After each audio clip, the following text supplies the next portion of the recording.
Chad Doerman, the Ohio father who executed his 3 sons. True crime documentary. A quiet Ohio town shattered. Monroe Township, Clermont County, Ohio. June 15, 2023. It was a Thursday afternoon, warm and quiet. Kids were out for summer.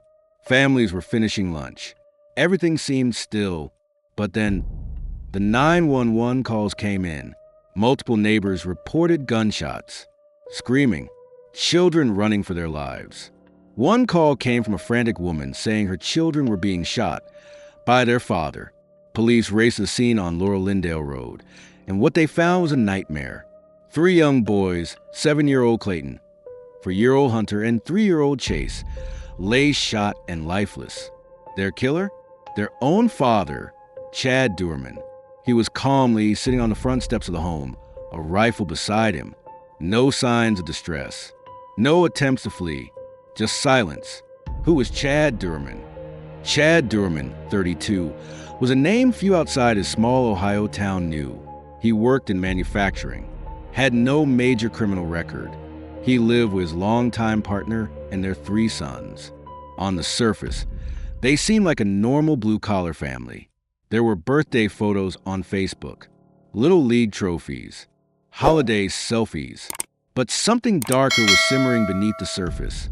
Court records and interviews would later reveal that Doerman had long struggled with control issues, depression, and possible undiagnosed mental health problems. He was reportedly obsessive about order, routines, and obedience. And when things didn't go his way, he didn't yell, he simmered. And then one summer day, he snapped in the most horrifying way imaginable. A premeditated massacre. What happened in that house wasn't a burst of rage. It wasn't a fight that escalated. According to prosecutors, it was a cold, calculated execution. The timeline is chilling. Around 4:15 p.m., Chad retrieved a rifle from a house. He called all 3 sons outside. When one of them tried to run, he chased him down. He shot each child methodically. 2 were killed outside. 1 was murdered inside the house after pleading for his life. Their mother, in a desperate attempt to stop him, was shot in the hand. She had tried to grab the rifle. She couldn't. Neighbors heard her screams and the gunfire. One boy had managed to flee into the yard before being gunned down. And Chad Doerman? He sat calmly and waited for the police. The arrest and confession, body cam footage from responding officers shows Doerman sitting quietly, unarmed, as if nothing had happened. He told police, "I had been thinking about doing this for months." He confessed immediately, said he had planned to kill all 3 boys. He had thought about it, imagined it, and then decided to act. No remorse, no excuses, just eerie robotic honesty. Police later found journal entries and digital notes suggesting that Doerman had been planning the murders. He described feeling trapped, overwhelmed by responsibility, and that he wanted peace. To him, peace meant murdering his own sons. The town reels. Monroe Township is a small, tight-knit community, the kind of place where people know each other's kids by name, where neighbors wave from porches, and the local school hosts Friday night events. The news shattered them. Vigils were held. Crowds gathered holding candles, teddy bears, and photos of the 3 brothers. Classmates and teachers sobbed. A memorial grew outside the home with messages like, "Fly high, sweet boys. You deserved so much better. We won't forget you." No one could understand it. Family annihilation in its purest form. Criminologists call this filicide, the deliberate killing of one's own children. It's rare, but when it happens, it often follows a pattern. In Chad Doerman's case, it was textbook family annihilation. A male figure, facing perceived loss of control, emotionally isolated, builds resentment over time. But what made this case stand out was the brutality and the lack of emotional reaction. He wasn't crying. He wasn't screaming. He was calm. That's what horrified investigators the most. It wasn't a mental break. It was a cold decision. And then he followed through. Legal proceedings and maximum charges. Chad Doerman was charged with 3 counts of aggravated murder and several other charges, including felonious assault and kidnapping. Bail was set at $20 million. In court, He showed no emotion, no tears. He didn't even look up when the charges were read.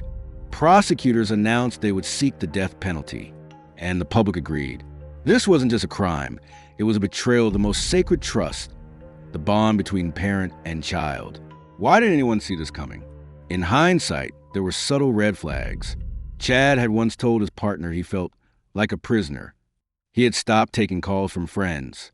He had expressed frustration about finances and fatherhood, but there was no history of domestic violence, no criminal charges, no mental health records.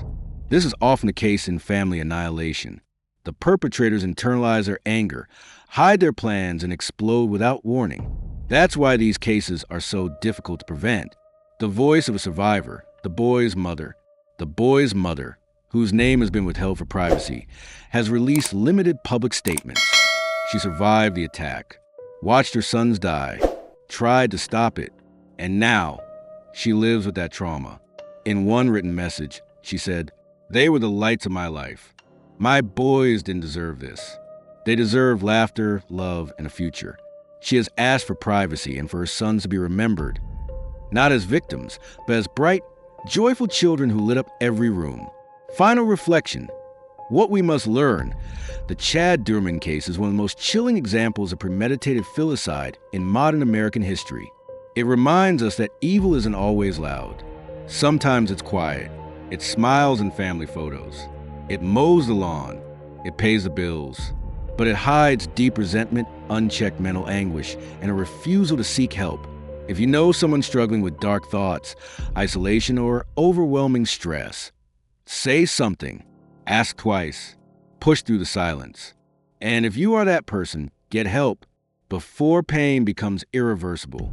Clayton, Hunter, and Chase deserved life, deserved to grow up, to run, laugh, and dream. We will remember them. Thank you for watching. If this story moved you, please share it to raise awareness.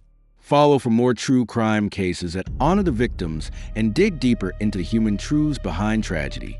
Until next time, stay aware, stay kind, and protect those who can't protect themselves.